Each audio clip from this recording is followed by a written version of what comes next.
Good evening and welcome to Zodiac News with me, Joab Frank Chakaza. I'm glad you could join us. Here's a preview of some of our top stories tonight. Murder suspect spends 9 years on remand as his case fails to go on trial due to evidence mix-up in Kasungu. Civil society organization peddles for enactment of presidential transition law for proper power handover. Lilongwe vendors evicted from the city streets.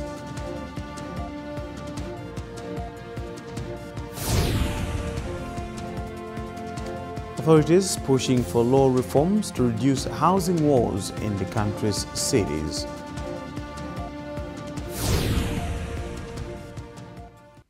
These are some of our top stories tonight. Do stay with us. There is a saying that justice delayed is justice denied. This saying sounds true for a Kasungu inmate who has spent 9 years in remand prison on allegations of murder. Moses Mponda from Mzimba was arrested in December 2006 but is yet to face justice in the courts. Mponda told ZBS on the sidelines of the commemoration of the International Human Rights Day courtesy of the Child Rights Advocacy and Paralegal Aid Center on Thursday. Noah Nkubi reports. This is Mr. Moses Mponda, a longest detained murder suspect at Kasungu prison. He was arrested in 2006 on December 22. 2014 would therefore be marking his 9th Christmas season in jail, waiting for justice to prevail. While suspects have a right to fair and timely trial, Mponda is now convinced that such rights possibly do not exist for the less privileged like him. Mponda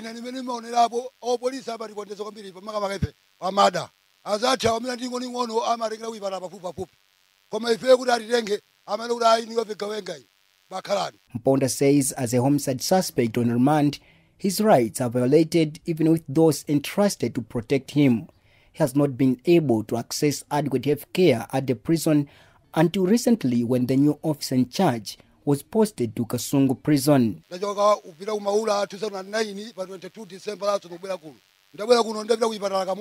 Executive Director for Child Rights Advocacy and Paralegal Aid Center, Mr. Alfred Monica, says his organization took Mponda's case to the High Court, where he was granted bail on condition that he produced 2 reliable sureties.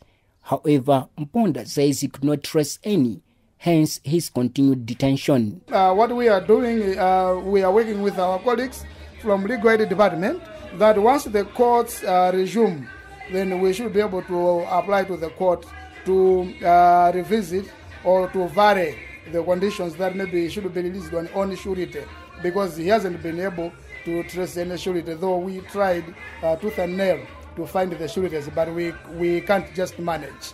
So we are asking the courts to vary his conditions once they resume sitting. Mr. Mponda's case has not only attracted eyebrows from local human rights activists, international human rights defenders are equally concerned. Mr. Morgan is an international human rights lawyer working for Irish Rule of Law International in Malawi. Moses has been on remand for 8 years without trial, so his rights have been violated. It remains to be seen how authorities will handle Mr. Mponda's case, but one thing is clear, that Mponda's case has potential to dent Malawi's human rights image internationally if authorities do not tread carefully. From Kasungu, this is Noah Nkubi reporting. The Catholic Commission for Justice and Peace has called on government to speed up the enactment of the Presidential Transition Bill. CCJP Board Chair Dr. Gerard Chigona said the bill will ensure the smooth transition of power when governments change. He said the need for this piece of legislation follows past trends where leadership was transferred without proper power handover. More in this report. Board chairperson for the Catholic Commission for Justice and Peace, Dr. Gerard Chigona, said since 1994, presidents have ascended to the high office quickly with no proper and orderly handovers. For this reason, Dr. Chigona said the Presidential Transition Bill ought to be tabled in the next parliament sitting if the country is to develop. He, however, expressed fears that chances of the bill facing resistance are high. We are optimistic that Malawians will see sense in what is being proposed, that there has to be that proper transition, handing over of power from the outgoing president to the incoming president. That's our optimism, that all of us will see sense and support this. But obviously in terms of resistance, it's natural, because usually, and it's not only Malawi, in many countries in Africa, people would like, as soon as they declare a winner, they would like to be president the next second or minute. So people do say, no, if you say there has to be a week or 2 or a month, then people are anxious to get into power. So obviously there will be the resistance, there will be all those sort of skepticism, not to actually support the process. From not all, but I'm sure from some quarters. But our optimism remains that most of us, Malawians, will see the sense, the point, that we need a proper transition. It's good for us as a country. Chairperson of the Parliamentary Legal Affairs Committee, Peter Louis Jankwanta, said he will make sure the bill is taken to Parliament. According to Jankwanta, bills fail to make it into laws due to absence of a law where the president assents bills into laws. The problem in our country is that we don't have currently a law that regulates how the president, who is vested with the powers of assenting a bill into law. If we can see such a moment in the near future where we have a law that shall regulate the same, I hope and I believe we shall be talking a different story. However, we cannot just leave matters as it is. We still need to see the other avenues that are available for Malawians to use. I'm having in mind the private member bills. If this bill can be taken to Parliament, not as the usual way it has always been done, we must this time around consider taking this bill as a private member bill that shall be put on the floor by a private member as a matter of motion. Some members of Parliament, including the leader of the opposition party, chiefs and religious leaders, attended the meeting. For Zodiac News, this is Tadala Kalidzira. The Smallholders Farmers Fertilizer Revolving Fund of Malawi, SFFRFM, has distributed over 53,000 metric tons of subsidized fertilizer to various ADMAC depots in the southern region. During a site visit on Thursday, SFFRFM Southern Region Manager, Mr. Bryson Kanyika, said the distribution exercise will be completed in 2 weeks' time. Grace Kombe reports. A sum of 50.4 billion Malawi kwacha was injected into 2014-2015 Farm Input Subsidy Program (FISIP), targeting 1.8 million poor households countrywide. Smallholder Farmers Fertilizer Revolving Fund of Malawi, SFFRFM, started distributing subsidized fertilizer in October, and 53,529 metric tons of fertilizer have been distributed, and the exercise is expected to complete in 2 weeks' time. 15 metric tons, we estimate it to be less within 2 weeks to conclude the program. According to Mr. Kanyika, SFFRFM is yet to distribute 15,000 metric tons of subsidized fertilizer in the region. According to government, 150,000 metric tons of subsidized fertilizer will be distributed to various ADMAC depots countrywide in 2014-2015 FISIP program. I'm pleased with the way the program is at as of now. Right now, almost 90% of NPK fertilizer has been uplifted to the little market outlets of ADMAC and Smallholder Farmers Fertilizer Revolving Fund, and around 77% of urea has also been uplifted to the unit markets of ADMAC. And it is anticipated that by the end of the month of December, we should be through the program. Grace Kombe, ZBS, Blantyre. Police and city authorities have evicted vendors who were plying their trade along Lilongwe city streets a few days after issuing a warning they would do so. Meanwhile, authorities say that they would be relocating street vendors to a designated place in Area 36. However, some of the vendors are complaining that the place is too far from their traditional customers. Sibongeles Gambo reports.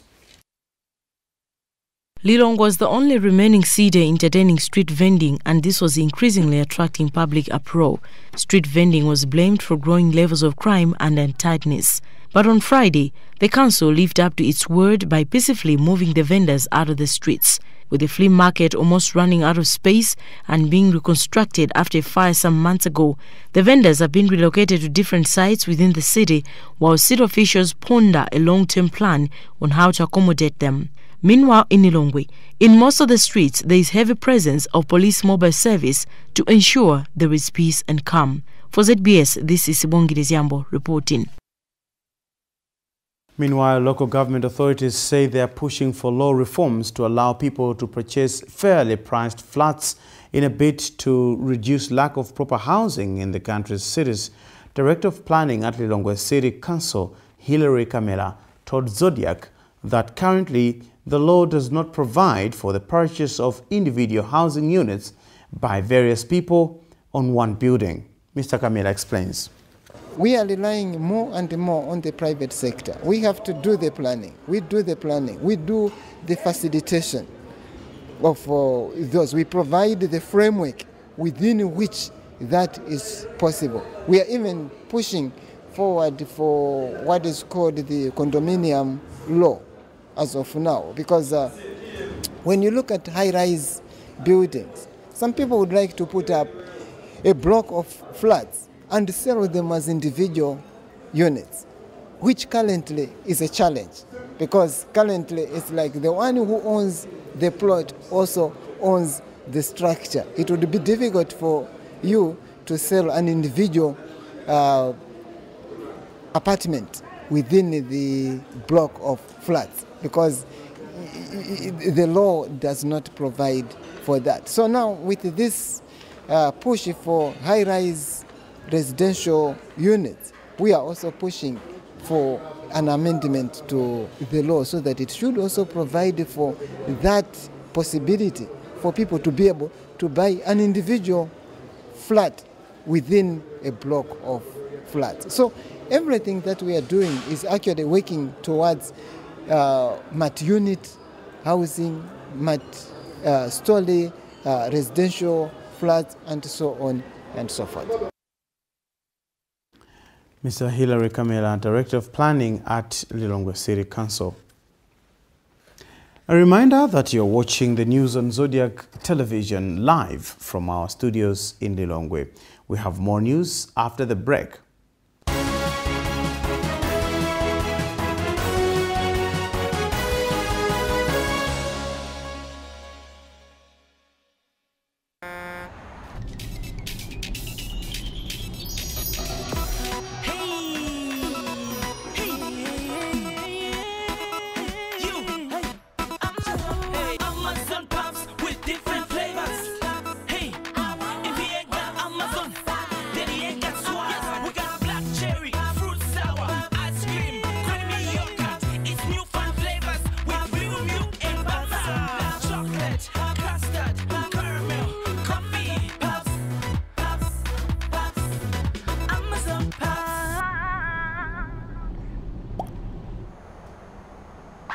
It doesn't get better than this. Amazon Pop, add rhythm to your life.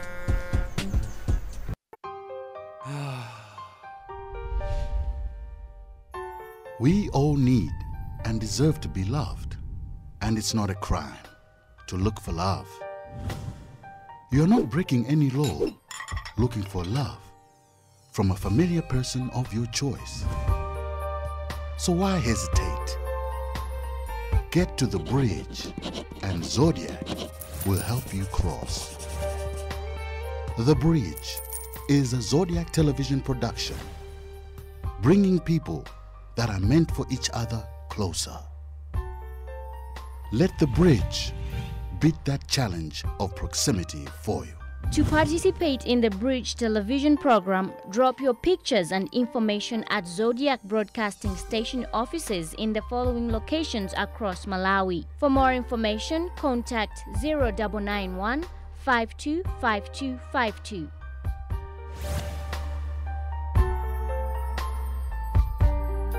Welcome back. Before we proceed, a look at some of our major stories tonight. Murder suspect spends 9 years on remand as his case fails to go on trial due to evidence mix-up in Kasungu.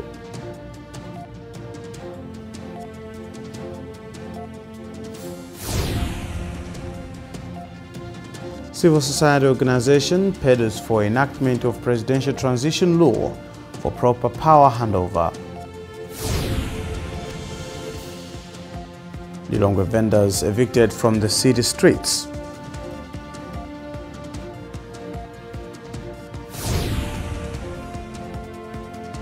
Authorities pushing for law reforms to reduce housing wars in the country's cities.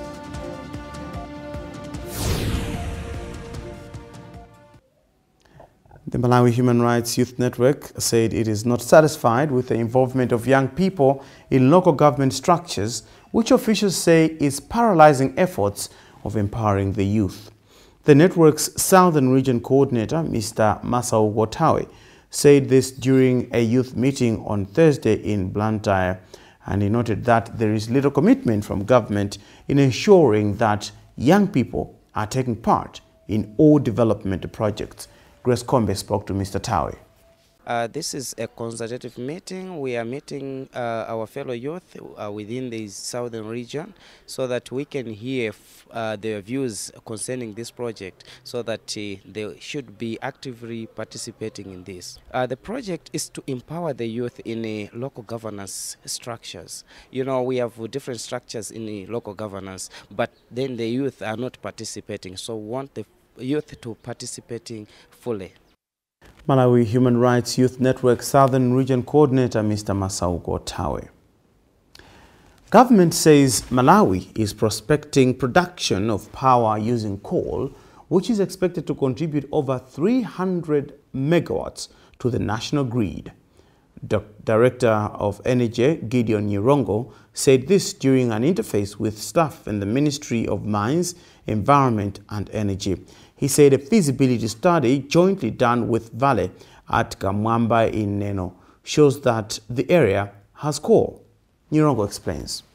Well, we are actually implementing quite a number of projects which are touching, various subsectors in the energy sector. In terms of actually the power generation, as you are aware that we don't actually generate adequate power. We are currently actually having installed capacity of about 351 megawatts. I'm emphasizing on the installed capacity. It's not every day and every time that the whole amount which is installed is available to consumers, but we have that installed capacity of about 351 megawatts, and also our suppressed demand is over 450 megawatts. So you can see that there's that gap. So what we are actually trying to do in the ministry is to bridge that gap in various ways, and there are quite a number of projects we are trying to implement. And one of the projects we are trying to implement, which is in the pipeline, is actually the Kamwamba coal-powered, project, which if it's implemented will actually generate something like about 300 megawatts. Government has done all the spade work in preparation for the implementation of this project, and has also, applied for a financial assistance from the Exim Bank of China. So we are waiting for that response. And the other project which we also are looking at to actually help us, reduce that gap is the Tezan 3, which will start being implemented next year in June. And we'll add something like about 22 megawatts. And it's being implemented through a grant of about $50 million from the Japanese government.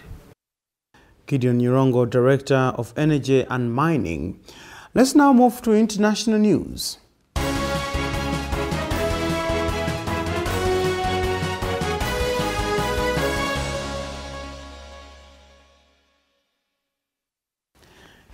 Kenyan lawmakers traded blows during a chaotic parliamentary session which approved changes to a tough new security bill. During the fracas, the Deputy Speaker had water thrown on her. More in this report. Members, this is not a marketplace, members. Opposition MPs shouted and ripped up copies of the bill, warning that Kenya was becoming a police state. 4 lawmakers were assaulted and another 2 engaged in a fist fight. Parliamentary officials adjourned the debate twice before the controversial changes were pushed through. The government says it needs more power to fight militant Islamists threatening Kenya's security. The Al-Qaeda-linked Al-Shabaab group has stepped up its military campaign in Kenya, killing 64 people in the 2 attacks in the northeastern Mandera region since last month. U.S. authorities have arrested an American in Uganda for allegedly leading a large international counterfeiting ring. Ryan Gustafson, 27, was charged with conspiracy and counterfeiting outside the U.S. after the fake currency was used at multiple American businesses. More in this BBC report. The U.S. Secret Service traced the money to Kampala, where they say they found a counterfeit ring, also producing euros, rupees, and various African currencies. The suspect faces 25 years in prison. Fake U.S. currency was discovered in Pittsburgh, Pennsylvania, retail stores and businesses, and traced to a postal box in the area. Federal agents determined the currency was being sent from Uganda. A fingerprint on one of the packages led them to Mr. Gustafson, a U.S. citizen who previously resided in Texas. Mr. Gustafson is said to have located couriers through an online forum and established contact with them through private message. The Secret Service coordinated with Ugandan authorities to set up an undercover sting operation to purchase counterfeit currency from the suspect. He was arrested, and the subsequent search of his home netted a cache of fake Ugandan shillings, Congolese francs, Ghanaian cedis, Indian rupees and euros, as well as various counterfeiting materials. U.S. authorities estimate the suspect flooded the market with nearly $2 million United States dollars, an equivalent of £1.28 million in counterfeit currencies.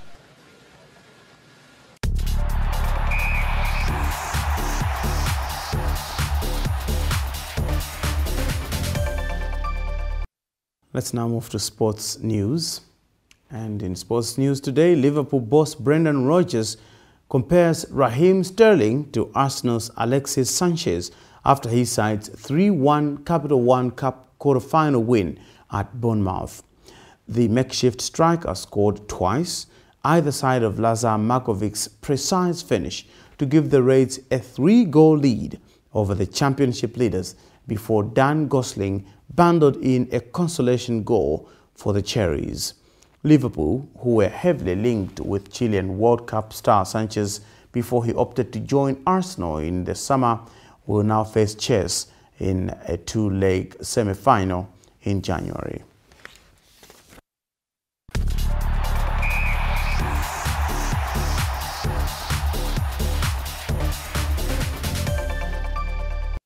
And that's how we wrap up tonight's edition of the news. But before I sign out, another look at some of our major stories.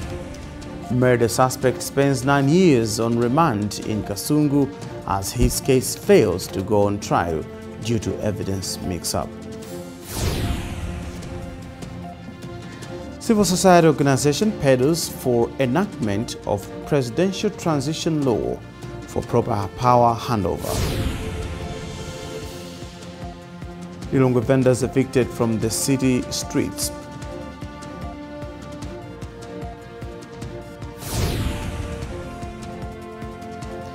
And authorities pushing for law reforms to reduce housing wars in the country's cities.